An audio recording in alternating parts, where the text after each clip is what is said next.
Hello everyone, ഏവർക്കും വിൻസ്പയറിലേക്ക് സ്വാഗതം. ആദ്യം തന്നെ പറയാം, ഇതൊരു ക്ലാസ് അല്ല, ജസ്റ്റ് ഒരു ഇൻഫോർമേഷൻ പാസ് ചെയ്യുകയാണ്. നമ്മുടെ ചാനലിലൂടെ ആദ്യമായിട്ടാണ് ഒരു ഇൻഫോർമേഷൻ പാസ് ചെയ്യുന്നത്. നമ്മൾ ഇതുവരെ നമ്മുടെ 130ഓളം വീഡിയോസ് വ്യത്യസ്ത ക്ലാസ്സുകളുമായി ബന്ധപ്പെട്ടാണ് ചെയ്തിട്ടുള്ളത്.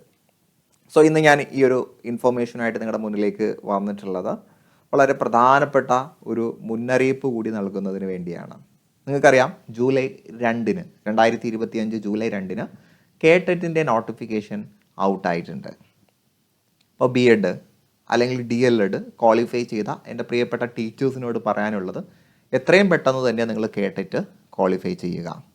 പുതിയ വിദ്യാഭ്യാസ നയം ഒക്കെ പാസ്സാക്കിക്കൊണ്ടിരിക്കുന്നതും അത് നടപ്പിലാക്കാനുള്ള ശ്രമങ്ങളും എന്നാൽ ചില വിയോജിപ്പുകളും എല്ലാം നമ്മൾ കണ്ടുകൊണ്ടിരിക്കുകയാണ്.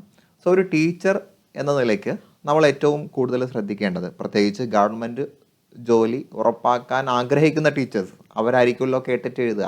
അപ്പോൾ എത്രയും പെട്ടെന്ന് തന്നെ നിങ്ങൾ ടെറ്റ് ക്വാളിഫൈ ചെയ്യുക. LP UP നോട്ടിഫിക്കേഷൻസൊക്കെ നമുക്ക് വരുന്ന വർഷങ്ങളിൽ പ്രതീക്ഷിക്കാവുന്നതാണ്. അപ്പോൾ അതിന് മുന്നേ തന്നെ നിങ്ങൾ എന്ത് ചെയ്യണം? കേടെറ്റ് ക്വാളിഫൈ ചെയ്യണം. പലപ്പോഴും നമ്മൾ ക്ലാസ് എടുക്കുന്നതിന് വേണ്ടി ചില സെൻറ്റേഴ്സിൽ പോകുന്ന സമയത്ത് അവിടെ LP UP ബാച്ചിനോടൊപ്പം തന്നെ കേടെറ്റുകാരിരിക്കുന്നത് കാണുമ്പോൾ നമുക്കൊരു സങ്കടമാണ്. കാരണം അവർക്ക് കേടെറ്റ് മറികടന്നാൽ മാത്രമേ LP UP എന്ന കടമ്പയിലേക്ക് പ്രവേശിക്കാൻ കഴിയുള്ളൂ. സോ നിങ്ങൾ LP UPയുടെ നോട്ടിഫിക്കേഷൻ വരുന്നതും കാത്ത് നോട്ടിഫിക്കേഷൻ വരട്ടെ എന്നിട്ട് കേടെറ്റ് എഴുതാം, അല്ലെങ്കിൽ നോട്ടിഫിക്കേഷൻ വരുന്നതിന് മുമ്പുള്ള കേടെറ്റ് നോക്കാം എന്ന് കരുതി കാത്തിരിക്കാതെ ഉടൻ തന്നെ നിങ്ങൾ എന്ത് ചെയ്യണം? കേടെറ്റ് തയ്യാറെടുത്ത് ക്വാളിഫൈ ചെയ്യുക. സോ ബാക്കിയുള്ള തിരക്കുകളെല്ലാം മാറ്റിവെക്കാൻ കഴിയുന്ന തിരക്കുകളെല്ലാം മാറ്റിവെച്ച് നിങ്ങൾ എന്ത് ചെയ്യണം? കേടെറ്റിന് വേണ്ടി പരിശ്രമിക്കണം. ദെൻ കേടെറ്റിന് ആവശ്യമായിട്ടുള്ള ചില സൈക്കോളജി ഏരിയാസ് നമ്മുടെ ചാനലിൽ നിന്ന് പ്രൊവൈഡ് ചെയ്യുന്നതാണ്. ഞാൻ കംപ്ലീറ്റ് എടുത്ത് തീർക്കും എന്ന് വാഗ്ദാനം ചെയ്യില്ല, കാരണം നമുക്ക് പറ്റുന്നതാണല്ലോ നമുക്ക് പറയാൻ കഴിയുക. സോ വളരെ ഹോട്ട് ടോപ്പിക്സിൽ ചിലത് നമുക്ക് ചാനലിലൂടെ പ്രൊവൈഡ് ചെയ്യാം. കഴിയുന്ന തരത്തിൽ PYQസും നമുക്ക് ഡിസ്കസ് ചെയ്യാവുന്നതാണ്. ദെൻ സൈക്കോളജിയെക്കുറിച്ച് അതാണ് പറയാനുള്ളത്. പിന്നെ എൻ്റെ സബ്ജക്റ്റ് ഇംഗ്ലീഷാണ്. ഇംഗ്ലീഷ് ആയതുകൊണ്ട് ഇംഗ്ലീഷ് ഗ്രാമർ ബേസ് ചെയ്തിട്ടുള്ള കുറച്ച് ക്ലാസ്സുകളും നമുക്ക് നോക്കാം. 1-2 PYQസൊക്കെ നമ്മൾ ഇതിനകം തന്നെ ചെയ്തു വെച്ചിട്ടുണ്ട്. സൈക്കോളജിയിലെ ചില ഏരിയാസിൽ 1-2 ഏരിയാസ് നമ്മൾ ചാനലിൽ അപ്ലോഡ് ചെയ്തിട്ടുണ്ട്. അതൊക്കെ നിങ്ങൾ ഉപയോഗപ്പെടുത്തുക. ദെൻ നമ്മുടെ ചാനൽ മാത്രമല്ല, നിങ്ങൾക്ക് ആവശ്യമായിട്ടുള്ള റിസോഴ്സ് എവിടെയാണോ കിട്ടുന്നത് അവിടെയെല്ലാം നിങ്ങൾ റെഫർ ചെയ്ത് പരീക്ഷയിൽ പാസ് മാർക്ക് ഉറപ്പിക്കാനുള്ള ഒരു ശ്രമം നിങ്ങളുടെ ഭാഗത്തു നിന്നുണ്ടാകണം.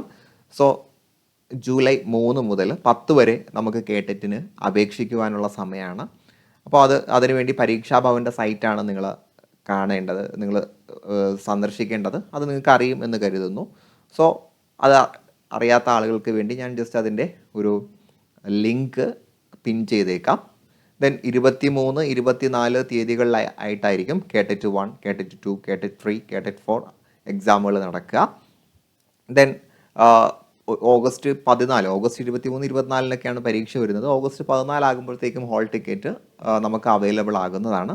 സോ എല്ലാവരും ഇപ്പോൾ തന്നെ പരീക്ഷ മുൻകൂട്ടി കണ്ട് നന്നായിട്ട് പഠിക്കുക. നിങ്ങൾ ആഗ്രഹിക്കുന്ന ആ ഒരു ജോലിയിലേക്ക് എത്തണമെങ്കിൽ ഈ ഒരു കടമ്പ വളരെ അനിവാര്യമാണെന്ന് മനസ്സിലാക്കുക. ഒരു സമയം പോലും പാഴാക്കാതെ നന്നായിട്ട് പരിശ്രമിക്കുക. Wish you good luck, all the best.